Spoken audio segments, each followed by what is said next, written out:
বলিউডের বিখ্যাত এবং জনপ্রিয় অভিনেত্রী আলিয়া ভাট অভিনয়ের জন্য প্রশংসিত হলেও সম্প্রতি মাদক বিরোধী এক প্রচারণায় অংশ নিতে গিয়ে বেশ বিতর্কের মুখে পড়েছেন তিনি। ভারতের চণ্ডীগড় বিভাগের নার্কোটিক্স কন্ট্রোল ব্যুরোর উদ্যোগে তৈরি একটি সচেতনতামূলক ভিডিওতেই শুরু হয় এই বিতর্ক।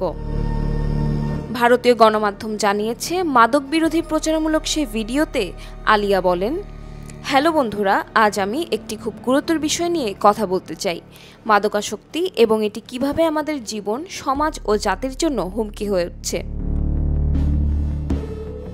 মাদক বিরোধী এই বিশেষ অভিযানে নার্কোটিক্স কন্ট্রোল ব্যুরোকে সমর্থন করুন, জীবনকে হ্যাঁ বলুন, মাদককে না বলুন। নিচে দেওয়া লিঙ্ক বা কিউআর কোড স্ক্যান করে আপনারাও প্রতিজ্ঞা নিতে পারেন এবং এনসিবির সঙ্গে যুক্ত হতে পারেন। জয় হিন্দ। ভিডিওটি ছড়িয়ে পড়ার পরই সামাজিক যোগাযোগ মাধ্যমে আলিয়াকে নিয়ে শুরু হয় তীব্র সমালোচনা। অনেকেই প্রশ্ন তোলেন, আলিয়া জনসম্মুখে মাদক নিয়ে বক্তব্য দেওয়ার আগে তিনি কি নিজ পরিমণ্ডলে থাকা বিতর্কিত ব্যক্তিদের সম্বন্ধে কিছু বলছেন?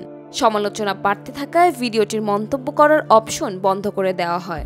যদিও এনসিবি চণ্ডীগড়ের অন্যান্য পোস্টে মন্তব্য করার সুযোগ খোলা ছিল, তবে তাতেও নেটিজেনদের থামানো যায়নি।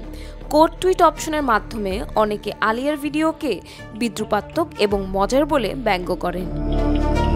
শেষ পর্যন্ত একটি গঠনমূলক বার্তা দেওয়ার চেষ্টাই উল্টো বিতর্ক ডেকে আনে, কারণ বলিউড ও মাদক নিয়ে অতীতের বিতর্ক এখনও মানুষের মনে রয়ে গেছে, আর সেই কারণেই আলিয়ার উপস্থিতি ভিডিওটিকে সমালোচনার কেন্দ্রে নিয়ে আসে।